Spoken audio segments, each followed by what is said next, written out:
mentioned a moment ago, this is truly an astonishing story from almost half a century ago. And it's a story of the rescue of two men from a tiny submarine damaged at the bottom of the Atlantic Ocean. It became a huge international race against time that got them back up to fresh air just minutes before their supply ran out. The two men, they were Cumbrians, and there's a big reunion being held today at Bowness on Windermere, bringing together about 40 of those involved to celebrate a new book about what happened. Stephen McGinty is the author, and he's in Cumbria en route to today's gathering. Morning to you, Stephen. How did you get involved? How did you get involved in writing this story? Well, I've always been fascinated by non-fiction thrillers, by kind of genuine heart-in-your-mouth stories. And I first heard about it, of all places, on a cruise with chatting to the captain many years ago. I filed it away, and then I decided that this was a story that really needed to be much better known to the public. And I sort of sat down a couple of years ago to research and to write the definitive story of this amazing rescue that took place. I mean, it is truly incredible. Just paint a picture, if you would. For example, the conditions that the two men found themselves in, What was it like? Well, the best way to think about it, if you remember the public, is to imagine yourself in a phone box. And imagine that phone box is at the edge sits beside an Empire State Building. And then you look out the window and you see the Atlantic Ocean roll into a height 10 stories above the very top of the Empire State Building. Turn out all the lights. Start draining oxygen, know that it's 2 days before a rescue operation can begin, and then when the rescue operation begins, everything goes wrong. That's effectively the plight that Roger Chapman and Roger Mallinson found themselves in the Pisces 3 submarine back in August 1973. That sounds truly amazing. Well, it was. I mean, it was amazing that they survived, because when they hit the bottom, they knew that they were deeper than any other submarine had been rescued from. In fact, if anyone who watched Vigil on Sunday night, the team were panicking because the submarine had descended, was lost control and descended beyond 500 metres. They were beyond 500 metres when they touched down. They were about 1,600 feet down. And it was 40 hours really before three different teams, one from Canada, one from America, and one from Britain, Barrow and Furness, could begin a rescue operation. And then the rescue operation went on for about 36 hours. And effectively what happened was the first submarine that went down to rescue them, the rope that it was taking down to lift them up was too buoyant. So about 1,400 feet down, that rope snapped out of the manipulator arm, wrecking the manipulator arm, so they had to go back to the surface. The second team, the Canadians, went down. They spent 12 hours just trying to find them because they didn't know where they were. The way I described it was there was a haystack and they knew there was a needle in there, but they didn't know where it was. So they had the two men singing at one point to try and hope that would punch through the sonar. Then when they found them, they managed to get a hook on, but then incredibly they looked out the porthole and saw the hook had disconnected in a total fluke and was drifting off into the darkness. They managed to reconnect it, but they reconnected it to a part of the submarine that could not sustain the weight. So this is the situation they find themselves in. And what's incredible about the story is that it was at that point that the team from Barrow and Furness who were speaking to the ship out to sea, and they heard that people were getting despondent, so they decided to send in a new team. And it was this team that took off at sort of 8 o'clock on the Friday night from Cork Airport, flown out into a storm on an RAF Sea King helicopter. They were then winched down onto the deck of the Vickers Voyager, helped fix the submarine, and then 5-6 hours later, they took one of the Pisces miniature submarines down into the depths and managed to connect that first crucial line. So it's a story of great heroism, but also what's fascinating by it is that the men who effectively pulled off the rescue, I mean, this wasn't, as I said, this wasn't the SAS, this wasn't the Special Port Service, this was the kind of boiler suit brigade from Vickers Oceanics, men like Ted Carter and Bob Hanley, who effectively, and Des Darcy, who all managed to get them back to the surface.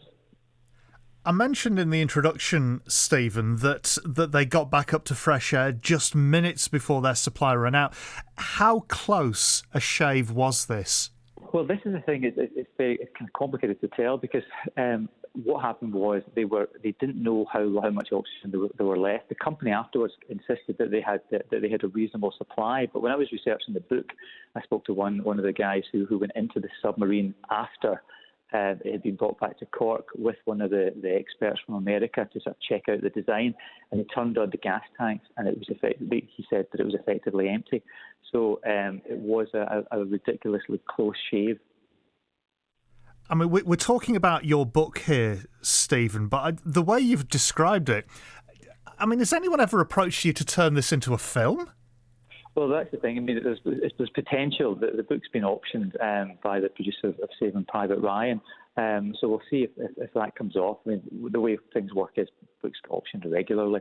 I think it's got tremendous potential, and we'll have to wait and see. But I mean, the key is the important thing was to tell the story in a book and to get it out there because it's such a the idea was to write a non-fiction thriller, and I think that's what I've done. But also most importantly to explain to people the heroism of all these kind of ordinary men who pull together to get their colleague back to the surface.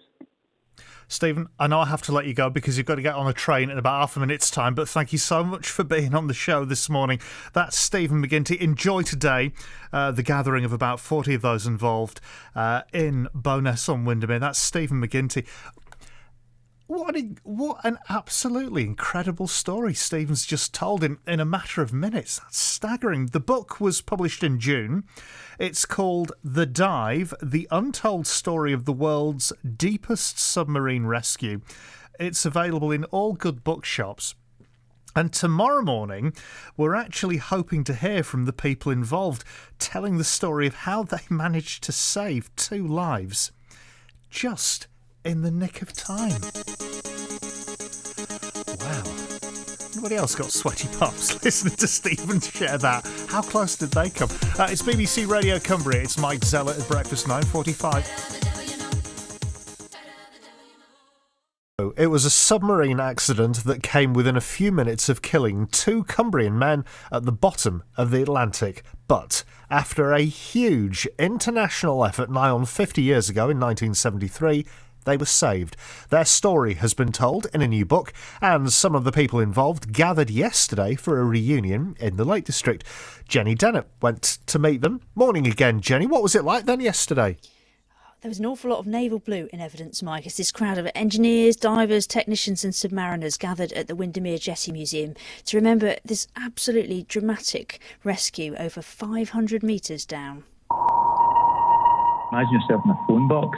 And imagine that phone box sits beside an Empire State Building, and then you look out the window and you see the Atlantic Ocean roll into a height 10 stories above the very top of the Empire State Building, turn out all the lights, start draining oxygen.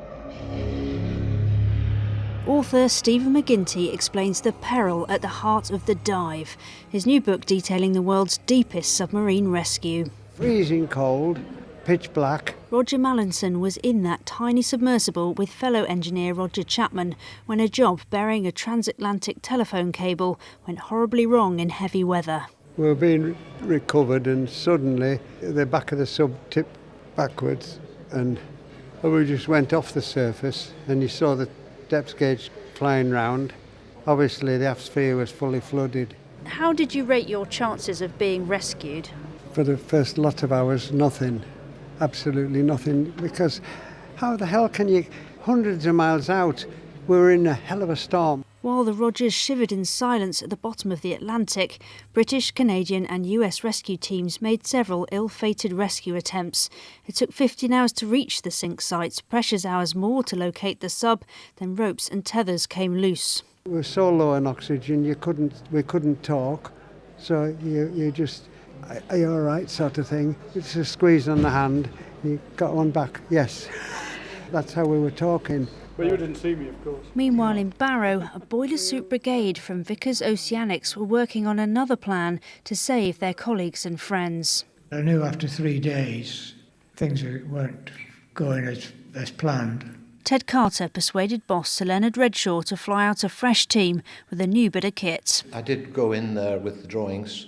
Ted and 23-year-old engineer Doug Huntington had designed a rescue toggle resembling an inverted umbrella to hook into the hatch of the stricken Pisces 3. The shop foreman said, we can do that, but it'll take about a week. And I said, that's no good, I need them today, which he thought was ridiculous. So I then got on the phone to Sir Leonard Redshaw. I told him what I was doing, and he said, put the phone through to the foreman, who said they'd be ready by 5 o'clock. Roger Chapman's wife June remembers her faith in Vickers' efforts. I just thought, they'll get them back, and I went down to see what was going on. Commander Messervy was in his element organising the world, and I was just very confident that they would achieve a rescue. Did you ever shake in that belief? Yes, the Friday night, latish on the Friday night, things were getting a bit grey. On that day, Ted and the team battled wind and waves to get on the surface boat. I was the first out of the helicopter and on the winch. Took 3 attempts to get me down. I landed straddling the ship's side, one leg over the side, one leg on. Once eventually down, they successfully fixed another sub, reached Pisces 3 and hooked it with their toggle. After 84 hours at the bottom of the sea and with only minutes of oxygen remaining, the Jolly Rogers, as they became known, were saved. Roger Chapman spoke to a crush of waiting reporters on arrival back home, captured on this AP newsreel. Did you have messages from your families? Yes, and also from the Queen on the first day, which is very nice. And yesterday, 48 years later, at a special reunion of the Vickers Oceanic team, Roger Mallinson had these words for the men who saved his life. Thank you. I've never really had much chance to say before, but thank you.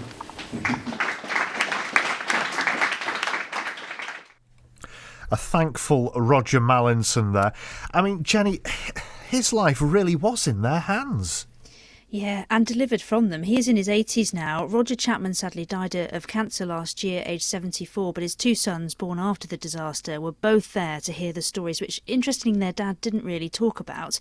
Though the experience certainly spurred him on to become a real pioneer of remotely operated vehicles, keeping people safely above the waves to do that subsea work. And the company he founded, which was bought by James Fisher Rumik, became truly world leaders in submarine rescue, successfully saving the Russian crew of the Pritz back in 2005.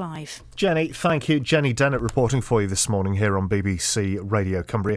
The reunion happened yesterday in Bowness on Windermere to celebrate a new book telling the story of what happened. On the show yesterday morning, we heard from the author, Stephen McGinty. I mean, obviously, you've heard from those involved. But if you get the chance, go back. If you missed it yesterday morning, do go back via BBC Sounds to have a listen to what Stephen McGinty was saying. The pictures that Stephen was painting as to what the 2 Rogers had to endure. It's jaw-dropping. It really is incredible. You can download the app, the BBC Sounds app, to your tablet, to your smartphone, or just search online, treat it as a website. Find BBC Radio Cumbria. Yesterday morning's programme was about 9:40, so if you go in about 3 hours, 40 minutes, you will hear my chat with Stephen McGinty. It was absolutely incredible what Stephen had to say.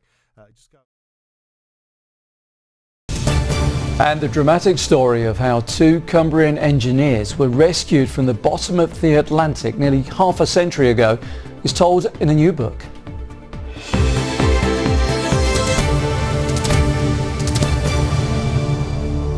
Now, it was August 1973 when 2 men from Cumbria had to be rescued from the bottom of the Atlantic Ocean. They were engineers and they were on a routine dive to lay transatlantic telecommunication cables when their mini submarine sank to 1/3 of a mile beneath the surface. Now, for the very first time, the full story has been documented in a new book. Emma Sweeney has been to find out more. Can you tell us how you feel, please? Very well, thank you. Fine. It had all the twists and turns of a Hollywood movie, only this was no work of fiction. The dramatic rescue in 1973 of 2 men from Cumbria trapped in a sunken submarine at the bottom of the Atlantic Ocean. It was very frightening because the chances of coming out of this was not going to happen. It was this was serious. Roger Chapman didn't panic at all, and I didn't panic at all, but if you had, you wouldn't have survived, would you? As the story gripped the world, an international effort was made to save the men, but after 3 days of several failed attempts, it would fall to a fresh team from Vickers Oceanics in Barrow to defeat the dwindling odds. Well, I was a young 23-year-old design engineer working on projects with the Pisces submersibles in Barrow at the time of the accident. And early in the morning on our shift, we got word that Pisces 3 was down, and we had to look at the options for recovering it. And it just fortunately, the one which I worked on, which was basically based on the principle of an umbrella toggle device, worked. The men had just 12 minutes of oxygen left when they were finally resurfaced in what remains the world's deepest ever submarine rescue. Speaking to ITV News before his death, Roger Chapman reflected on the commitment shown by his colleagues. The people who rescued us had to do everything and invent things and make things and just work for 3-4 days without sleep. Now, almost 50 years on, this incredible story has been documented in a new book. Researching the book is all about putting together a story of incredible heroism and rescue, moments of deep desperation. But if you see the footage of the two men coming back, they play down everything. They say it was quite comfortable down there, and they say that everything was okay. And this is the story, is the epitome of the British stiff upper lip. In fact, my sons were just talking about that earlier. It wasn't until they've read Stephen's book that they now know the whole story. The recent launch brought together members of the rescue team with Roger Mallinson. Though half a century may have passed since his ordeal, the passage of time hasn't diminished his gratitude.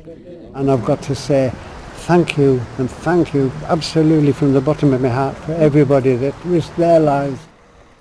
A risk many of them say was simply all part of the job.